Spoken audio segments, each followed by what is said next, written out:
1974 में इंदिरा गांधी की सरकार ने जिस कच्चातीवू द्वीप को श्रीलंका को दे दिया था, वह इस लोकसभा चुनाव के दौरान मुद्दा बन गया है। बीजेपी और कांग्रेस इसे लेकर एक दूसरे पर आरोप प्रत्यारोप लगा रहे हैं। इन सबके बीच शायद कम लोगों को यह जानकारी होगी कि बेशकीमती पाकिस्तानी बंदरगाह शहर ग्वादर कभी भारत को मिलने वाला था। ओमान ने 1950 के दशक में इसे भारत को बेचने की पेशकश की गई थी, लेकिन तब नेहरू के नेतृत्व वाली सरकार ने इस प्रस्ताव को ठुकरा दिया था।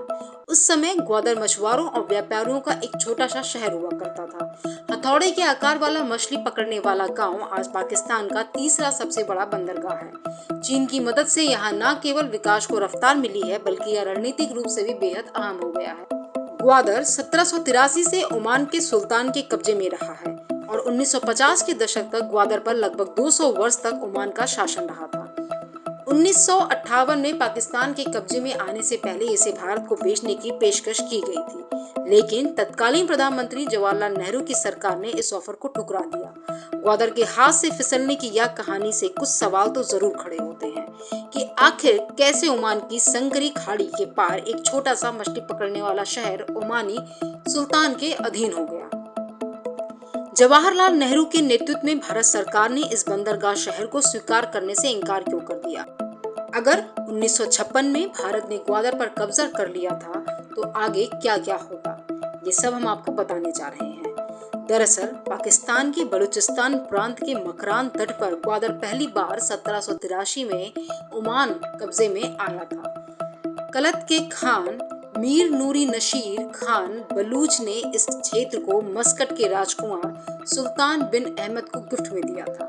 राजकुमार सुल्तान और कलत के खान दोनों ने यह सोचा कि अगर राजकुमार ओमान की गद्दी पर बैठे तो वह ग्वादर को वापस लौटा देंगे। पाकिस्तान तट पर ग्वादर से सटे दो दूसरे मछली पकड़ने वाले गांव पेशुकन और सुरबंदर भी ओमान के कब्जे में थे। सुल्तान बिन अहमद ने 1792 तक तट के उस पार अरब पर आक्रमण के लिए ग्वादर को तब तक अपना बेस बनाए रखा जब तक कि उसने मस्कट के सिंहासन पर कब्जा नहीं कर लिया। लेकिन ग्वादर को कलत के खान को वापस नहीं किया गया, जिससे दोनों के बीच विवाद पैदा हो गया। 1895 और 1904 के बीच कलत के खान और ब्रिटिश इंडिया सरकार दोनों की तरफ से ओमान से ग्वादर खरीदने के लिए प्रस्ताव दिए गए, लेकिन कोई फैसला नहीं लिया गया। 1763 से ग्वादर को एक ब्रिटिश सहायक राजनीतिक एजेंट ने गवर्न किया, लेकिन इस क्षेत्र में तेल भंडार होने की अटकलों के बीच कलत के खान अक्सर ग्वादर को उन्हें सौंपने की मांग करते थे।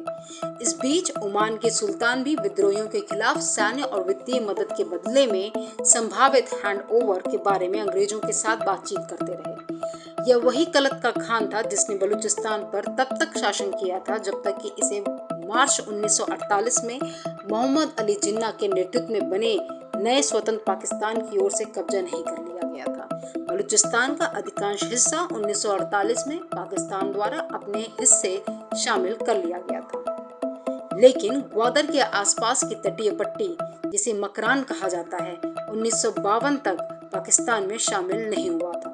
यही वह समय था जब ओमान के सुल्तान ने भारत को ग्वादर को बेचने की पेशकश की। यदि यह सौदा हो जाता तो दक्षिण एशियाई भू राजनीतिक परिदृश्य और इतिहास बदल सकता था। 1958 में ओमान ने ग्वादर को 3 मिलियन पाउंड में पाकिस्तान को बेच दिया।